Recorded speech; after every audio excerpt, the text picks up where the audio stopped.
Tengamos una meditación en la bendita y santa palabra del Señor, hermanos, y vamos a continuar en las meditaciones que hemos estado trayendo en torno a la primera epístola del apóstol Pablo a los tesalonicenses. Primera a los tesalonicenses, el capítulo número 2. Ahí estamos anclados en este capítulo número 2. Vamos a leer del versículo número 9 en adelante, aunque nos vamos a centrar en el versículo 10 al 12. Dice la palabra del Señor, Primera Tesalonicenses 2:9, porque os acordáis, hermanos, de nuestro trabajo y fatiga, como trabajando de noche y de día, para no ser gravosos a ninguno de vosotros, os predicamos el Evangelio.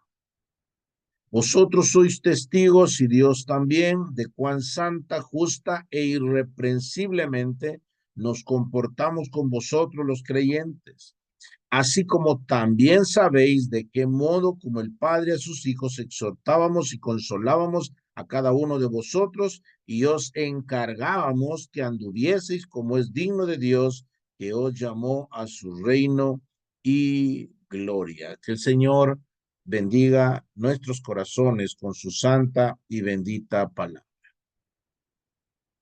El apóstol Pablo está presentando defensa de su ministerio, de cómo él se conducía.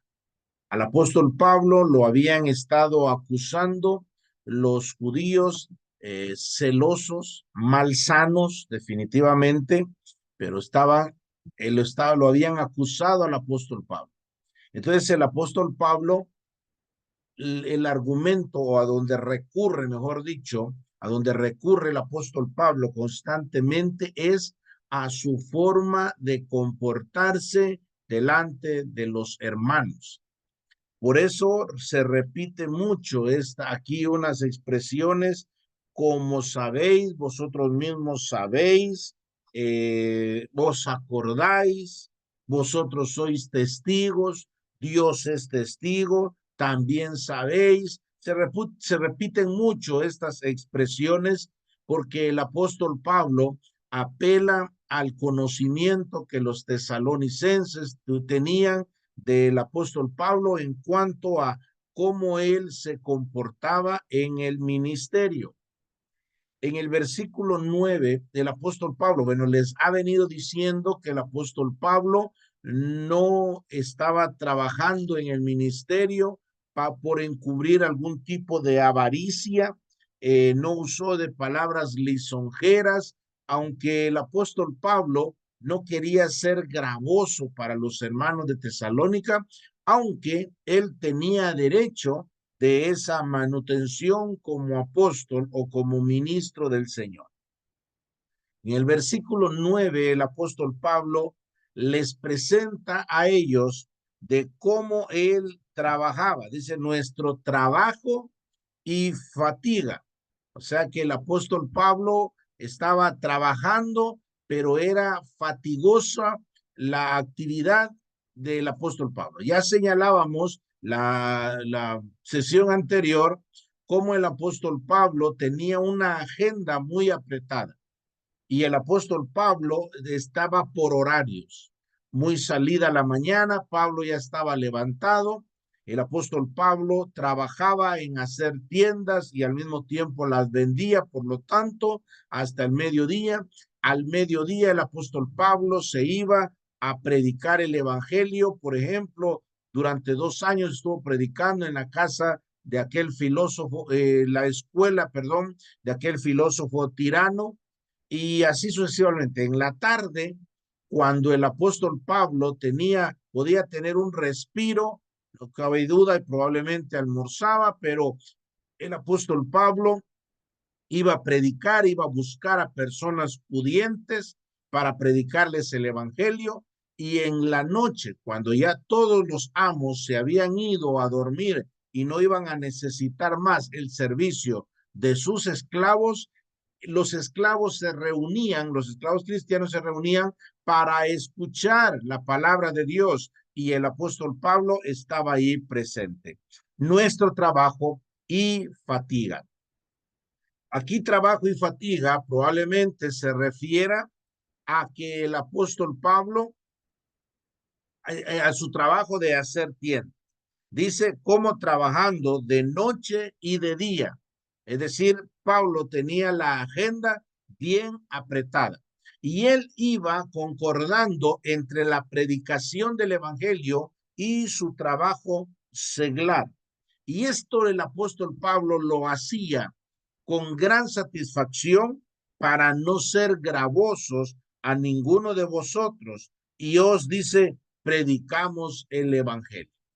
Pablo era un hombre que estaba entregado a la predicación del evangelio y él en sus ratos libres, es decir, él también hacía tiendas para poder mantenerse a él mismo. ¿Cómo hacen falta siervos de Dios? ¿Cómo hacen falta ministros?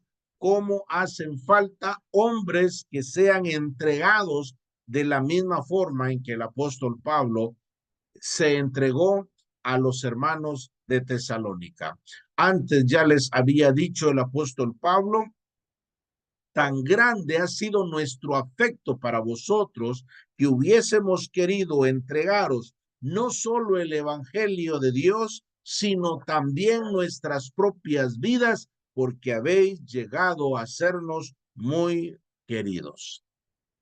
Todo esto el apóstol Pablo lo hacía por amor. Versículo 10. El apóstol Pablo va a entrar a hablarnos de su integridad. Antes, su integridad moral. Antes nos ha hablado acerca de sus propósitos y que el apóstol Pablo no trabajaba por el dinero o por alguna gloria que le pudiesen dar los tesalonicenses. Ahora el apóstol Pablo nos pasa a enseñarnos y a indicarnos el carácter moral, la integridad del apóstol Pablo al momento de servir al Señor ejerciendo el ministerio. Vosotros sois testigos. Otra vez, esta idea importante de que los tesalonicenses conocían y sabían del apóstol Pablo y su proceder. Vosotros sois testigos, pero también, aparte de eso, y Dios también. Dios que lo conoce todo.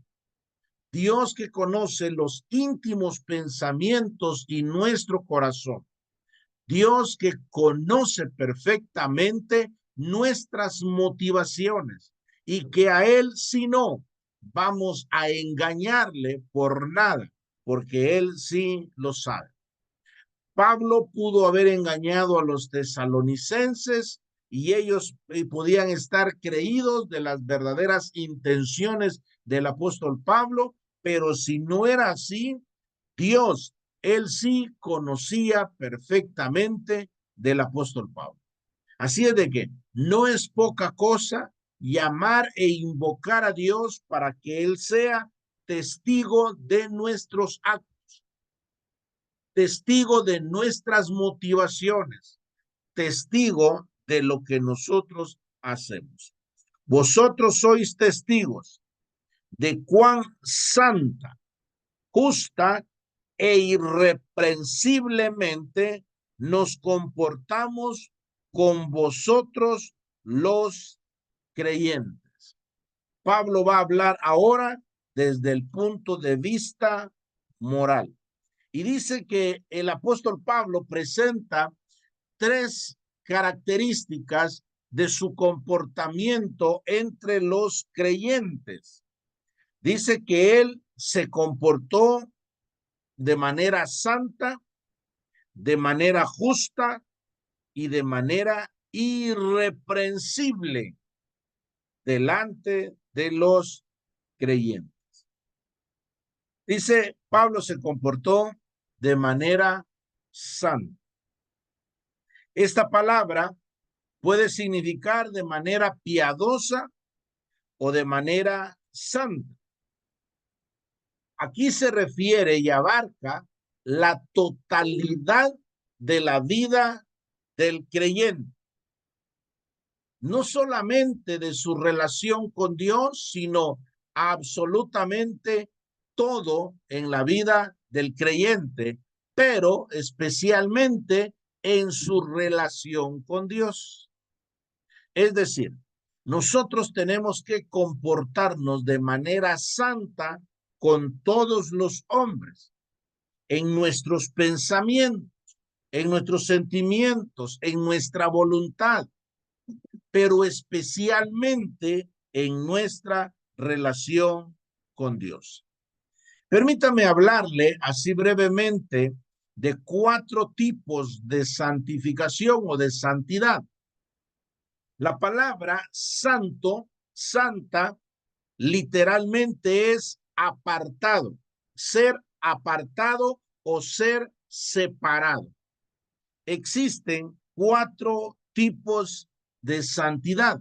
Hay algunos que hablan de 3 tipos de santidad. En lo personal, hablo de 4 tipos de santidad.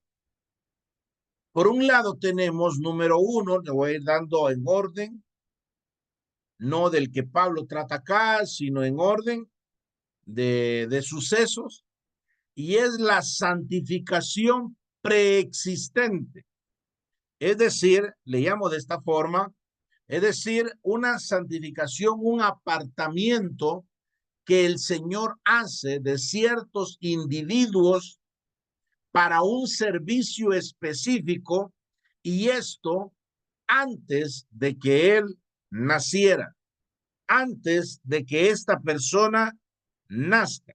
Puedo citarle, por ejemplo, Jeremías, el caso de Jeremías. Jeremías 1:5 leemos: antes que te formase en el vientre, te conocí, y antes que nacieses, te santifiqué y te di por profeta a las naciones. Dice que el Señor, antes de que él naciera, de que Jeremías naciera, ya lo había apartado para un servicio específico, y ese servicio específico era de ser profeta para las naciones. Dice, te di por profeta a las naciones. Bueno, esto nos permite pensar que Jeremías entonces no habría de ministrar solamente para el pueblo de Israel, sino para todas las naciones. Otro ejemplo que podemos citar acá de la santidad o santificación preexistente es el caso del apóstol Pablo.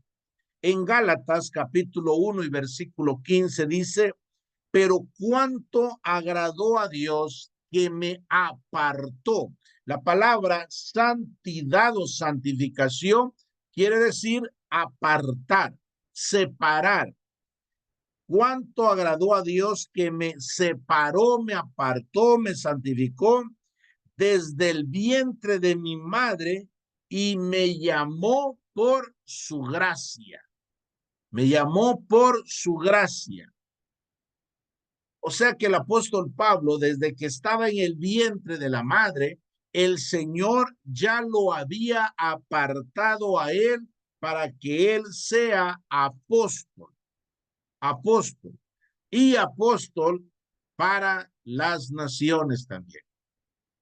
Dice que el apóstol Pablo fue el apóstol de la incircuncisión, así como el apóstol Pedro fue el apóstol de la circuncisión. Eso en cuanto a la santificación preexistente, pero también está la santificación posicional.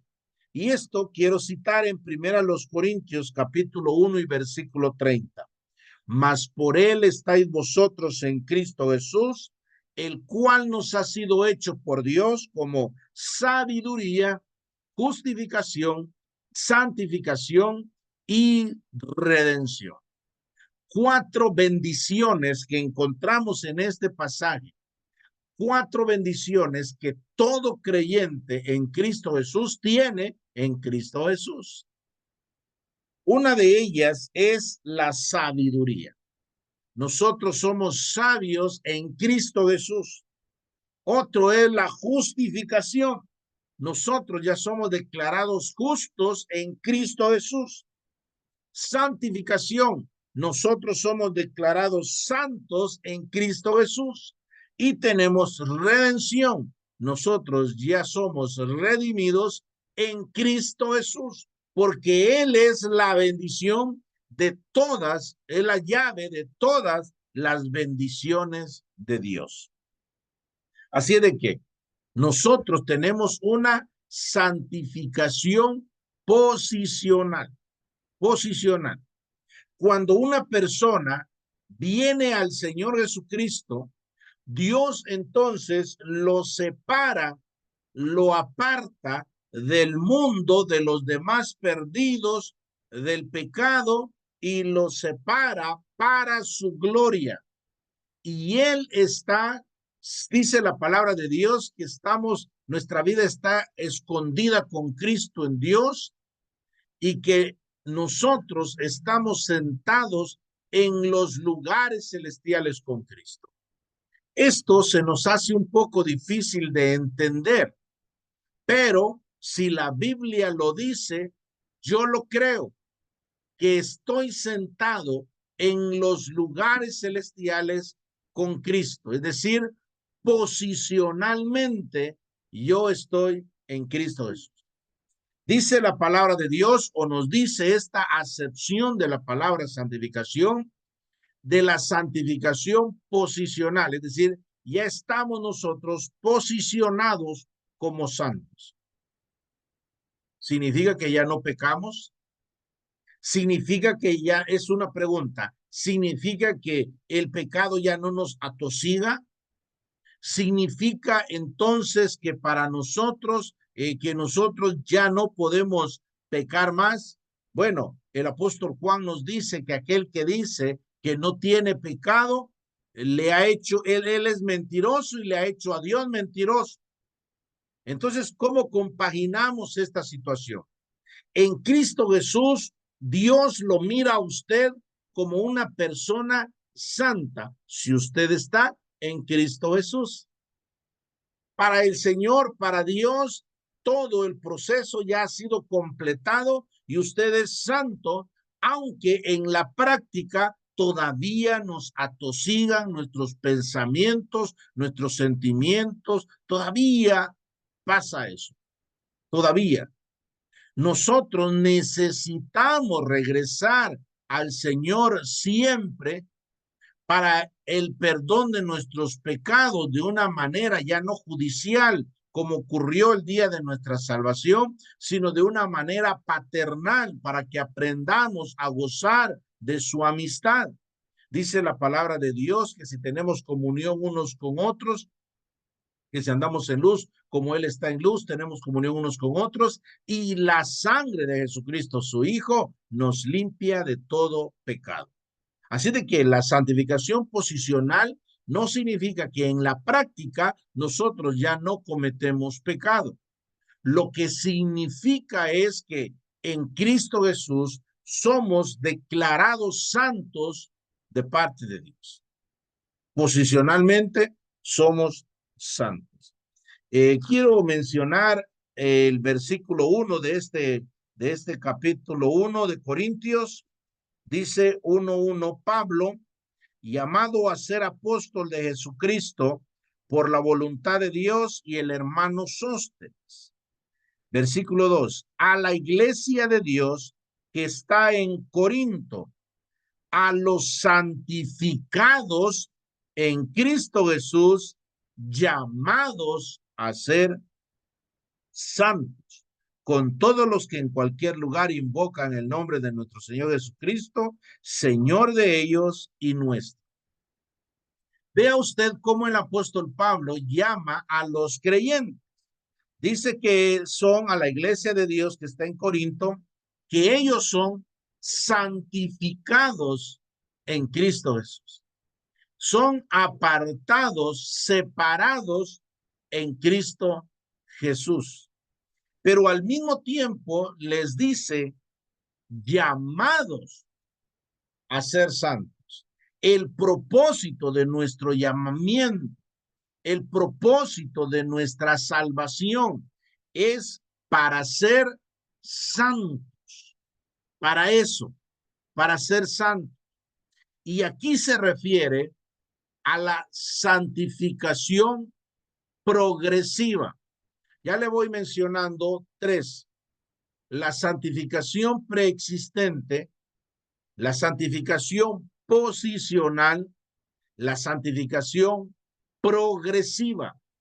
Dice que nosotros fuimos llamados para ser santos. Dios no nos llamó a nosotros a la salvación para dejarnos que viviéramos como nosotros querramos, para que nosotros continuemos en nuestra vana manera de vivir. El Señor nos ha llamado a nosotros para ser santos, es decir, para que practiquemos la santidad. A este tipo de santificación, la santificación progresiva, se le llama también santificación personal, cotidiana, experimental.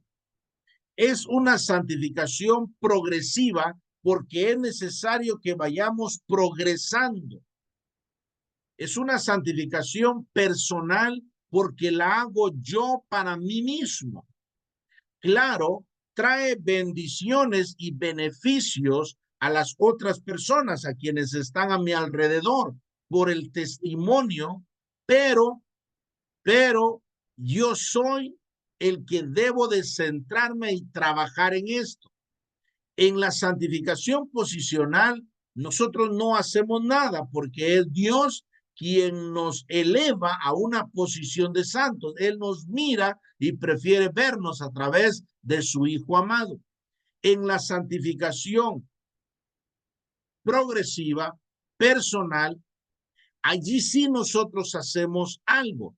Y es por eso que esta santificación se denomina de esta forma: progresiva, personal, pero también es una santificación cotidiana, porque es de todos los días. No hay descanso en esto. Todos los días debemos de luchar constantemente en cuanto a los deseos, en contra de los deseos, dijo el apóstol Pablo, que antes teníais. ¿Por qué hablamos de que es progresiva? Porque tiene que ir creciendo. Dice en Colosenses capítulo 3, le leo el versículo 10. Y revestido del nuevo, el cual conforme a la imagen del que lo creó, se va renovando hasta el conocimiento pleno, donde no hay griego ni judío, circuncisión ni circuncisión, bárbaro ni escita, siervo ni libre, sino que Cristo es el todo y en todos. Dice que este nuevo hombre se va renovando hasta el conocimiento pleno. Allí usted encuentra esta santificación que es progresiva.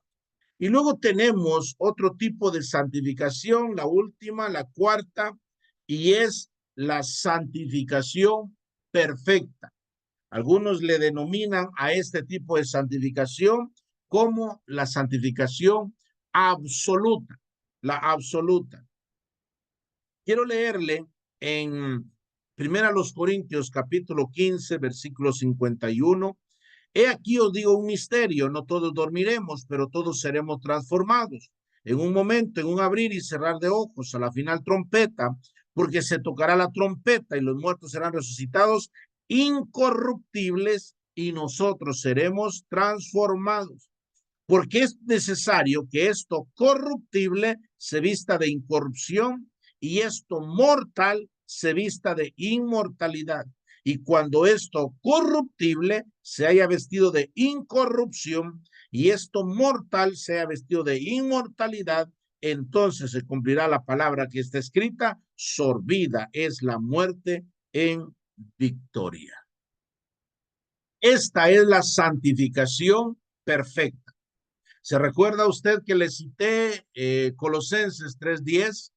Dice: despojaos del viejo hombre, versículo 9, que está viciado con sus hechos, y revestidos del nuevo, el cual, conforme a la imagen del que lo creó, se va renovando hasta el conocimiento pleno.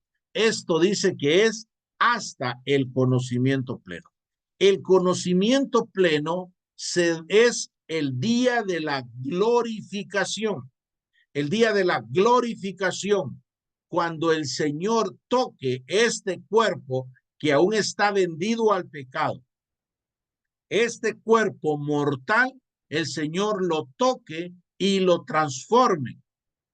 Este cuerpo que aún está vendido a la corrupción se llegue a vestir de la incorrupción, y lo mortal se llegue a vestir de la inmortalidad.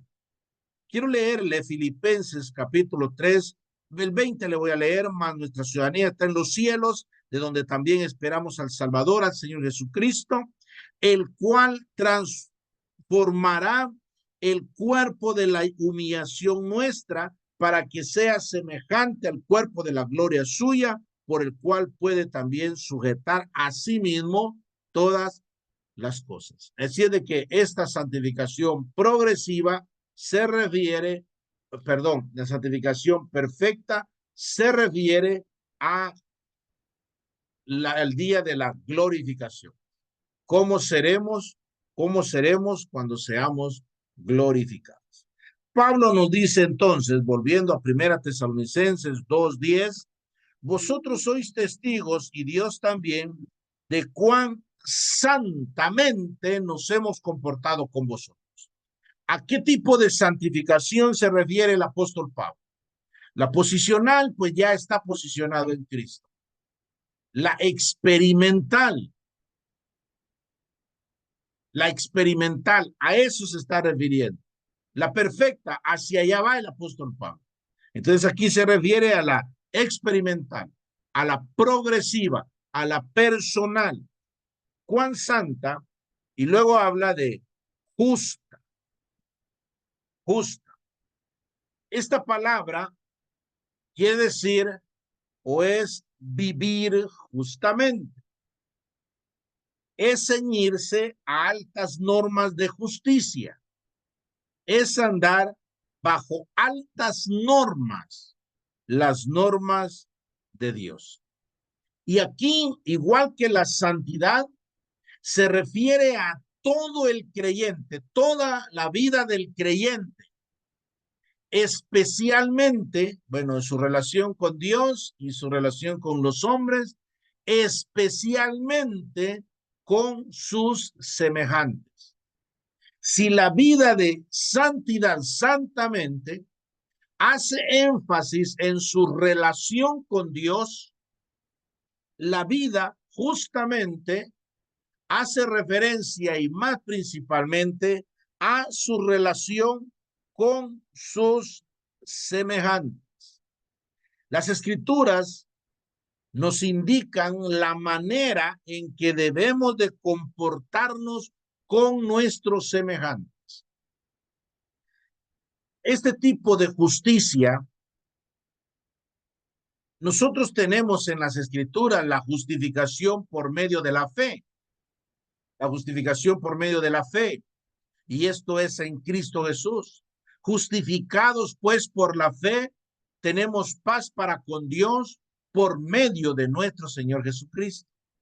Pero nosotros podemos ser justificados delante de Dios, pero ¿cómo las personas van a saber que ya estamos justificados delante de Dios? Nosotros podemos afirmar que tenemos una posición de santidad, una santificación posicional en Cristo, pero ¿cómo vamos a convencer a las personas de que ya gozamos de esa posición en Cristo Jesús? Y es con una vida justa. La palabra de Dios, las escrituras nos indican la manera en que debemos de comportarnos con nuestros semejantes. De tal manera que si usted tiene trabajadores, la palabra de Dios le indica cómo debe de comportarse con sus trabajadores. Debe de pagarle lo que es justo. No debe de pasar más allá del mes con el sueldo. O sea, que tiene que ser completo, tiene que ser cabal con esta persona. Y si es trabajador, también las escrituras le mandan a que usted sea justo con esa persona, con su patrón, con su jefe. La Biblia manda eso. Nos contratan de 8 a 5, pues no vamos a estar saliendo a las 4 porque estamos robando una hora. El tiempo este que nos contrataron, ese tiempo lo debemos de invertir ahí. Eso es comportarse de manera justa delante de las personas. Si usted es un esposo, esposa, en la palabra del Señor le manda cómo debe de comportarse. Si es un padre, una madre, o si es un hijo o una hija, la palabra del Señor le manda a cómo debe de comportarse. Si es hijo, honra a tu padre y a tu madre, que es el primer mandamiento con promesa para que te vaya bien y seas de larga vida sobre la tierra. Si es padre, nos manda, vosotros padres, no exasperéis a vuestros hijos. Si es esposo, dice maridos, amad a vuestras mujeres. Si es esposa, mujeres, están sujetas a vuestros maridos y la mujer respete a su marido. Son indicaciones que la palabra del Señor nos da de que cómo debemos de comportarnos de manera justa. Y son normas de parte del Señor. Es más, la palabra del Señor nos manda de cómo debemos de comportarnos en cuanto a nuestras mascotas. ¿Tiene sus animalitos? En Proverbios capítulo 12, versículo 10. El justo cuida de la vida de su bestia, mas el corazón de los impíos es cruel. No lo dice el texto, pero es cruel con su bestia, porque de ella está hablando, de las bestias, de los animales, de eso está hablando. El justo cuida de la vida de su bestia, de sus animalitos, mas el corazón de los impíos es cruel. Así de que los creyentes tienen que comportarse de una manera justa. Tenemos que respetar las colas. Le voy a presentar esto. Va a parecer trivial. No me gusta cuando me ofrecen la cola, es decir, me están haciendo cola. Es decir, hay una gran cola y una persona hasta adelante y me empieza a llamar, venite, venite, y quiere que yo me vaya para allá. Lo que es justo, lo que es justo es que venite para acá y yo me voy a ir para allá.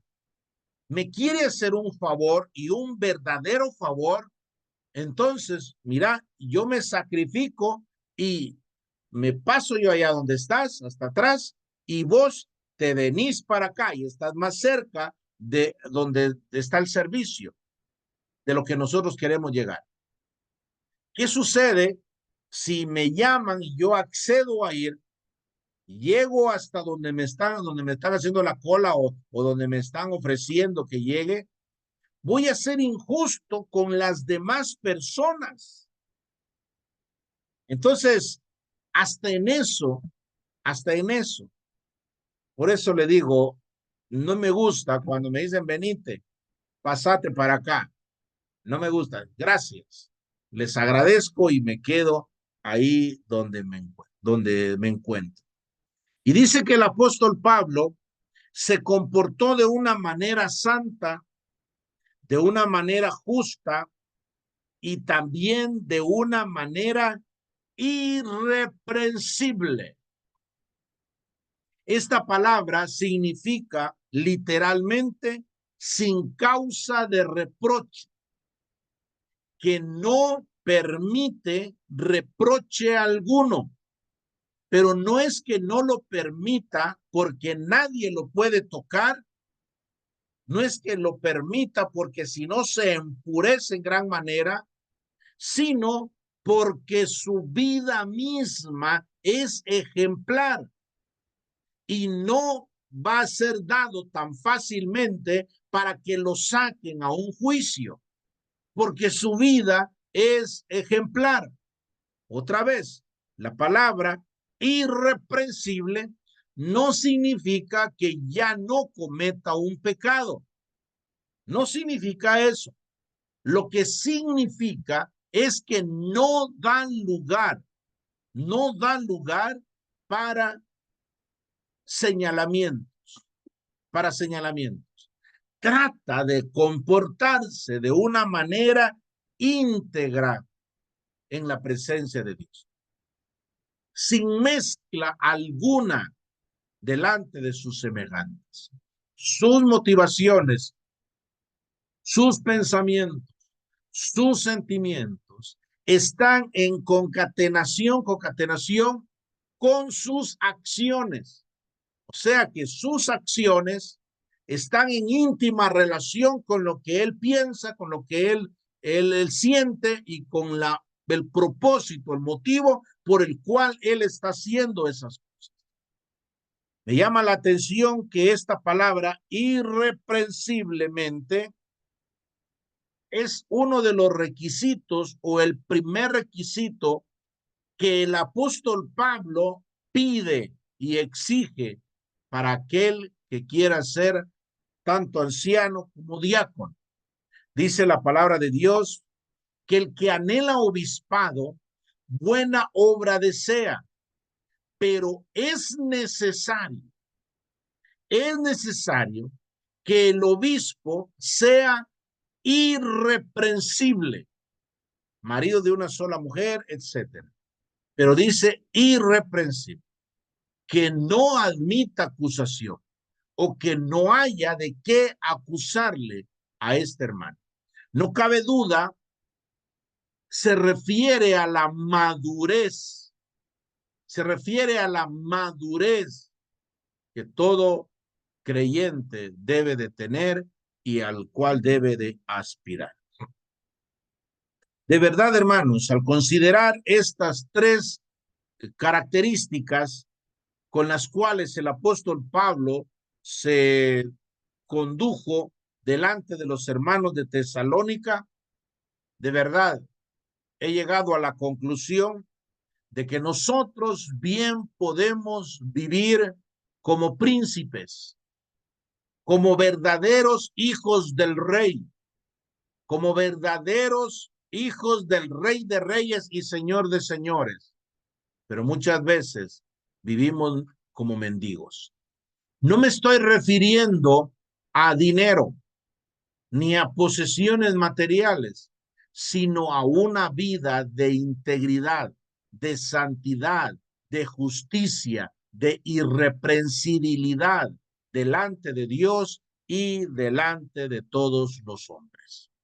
Si la santidad se refiere al comportamiento del creyente en todas las facetas y áreas de su vida, especialmente con Dios, la justicia o el vivir justamente se refiere a todas las facetas del creyente, todas sus acciones del creyente, especialmente delante de los hombres.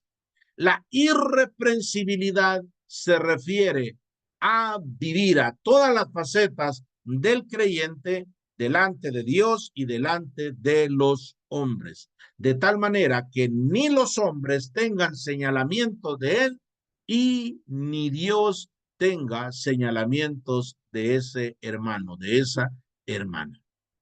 Con razón el apóstol Pablo escribió: procura con diligencia presentarte a Dios aprobado, como obrero que no tiene de qué avergonzarse, que traza bien la palabra de verdad.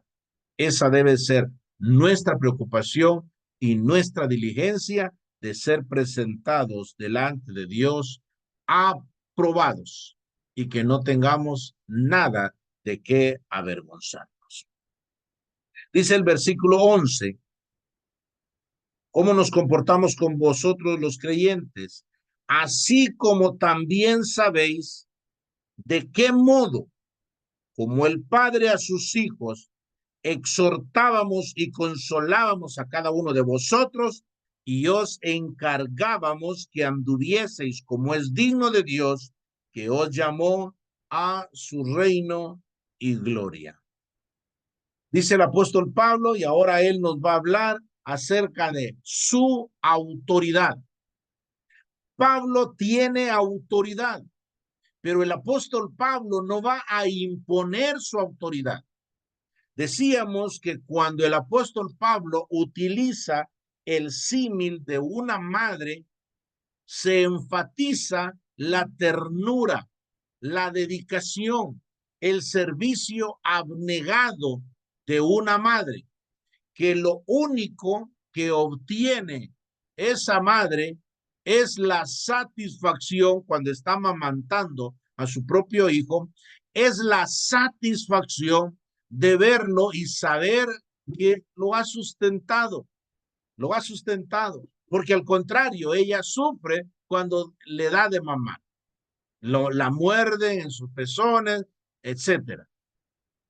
Y cuando el apóstol Pablo utiliza el símil de un padre a sus hijos, de qué modo como el padre a sus hijos, nos enfatiza la idea de la firmeza, de disciplina, de ser disciplinado con amor o de disciplinar con amor. ¿Cómo así? Disciplinar con amor. El Señor Jesucristo dijo que a los que amo, disciplino. O sea que la disciplina es parte del amor, es una manifestación del amor, ¿sí? No es que Dios, en el caso de Dios, no es que Dios discipline a pesar de que es amor. Dios disciplina precisamente porque es amor.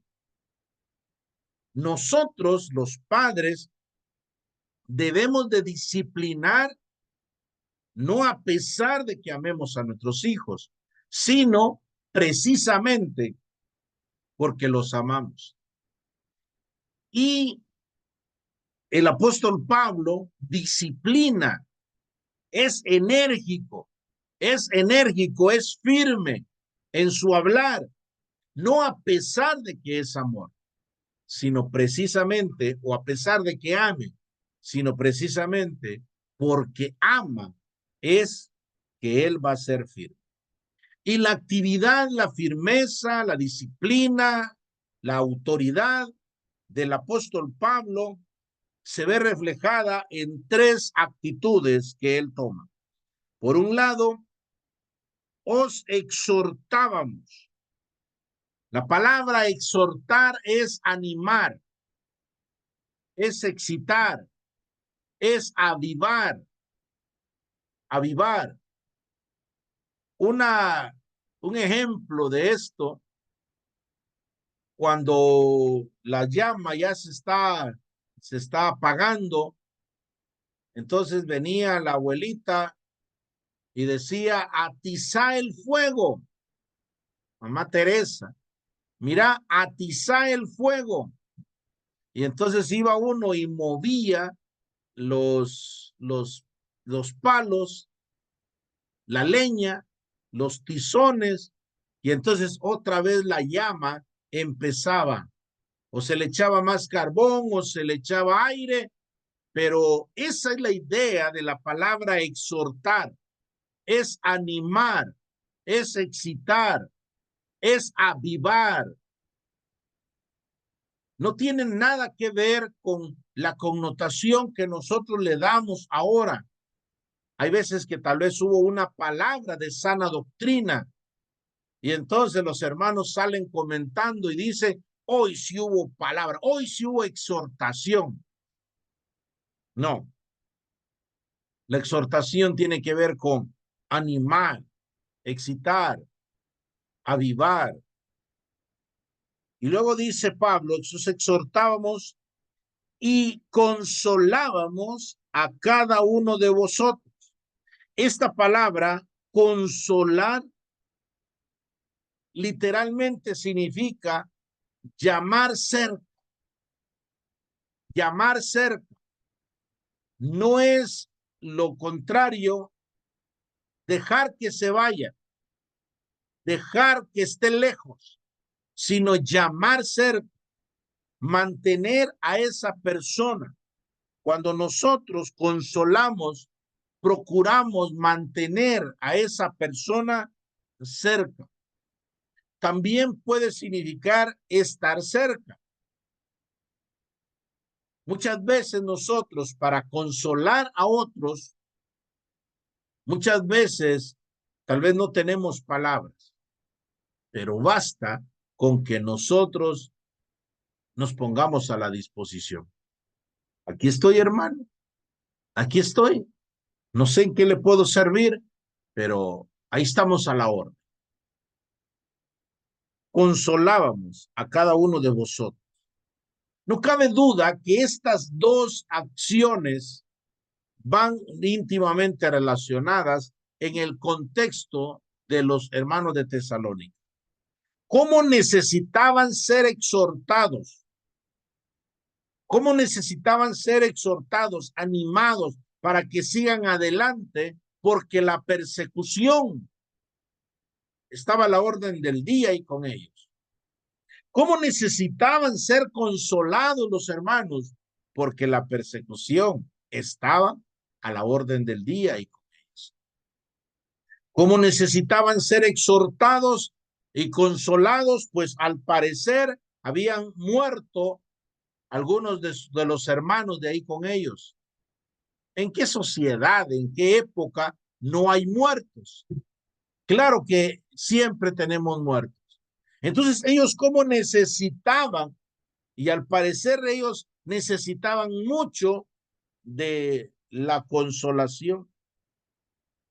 Uno de los propósitos por los cuales el apóstol Pablo escribió la epístola, lo puedo ver en 1 Tesalonicenses 4:18. Por tanto, alentaos los unos a los otros con estas palabras. ¿Cómo necesitan los hermanos de esa consolación? Luego está lo otro, y os encargábamos, versículo 12, y os encargábamos, esto es para dar recomendación, directrices.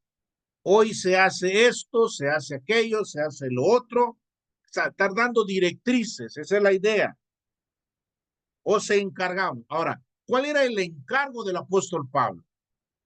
Que anduviese.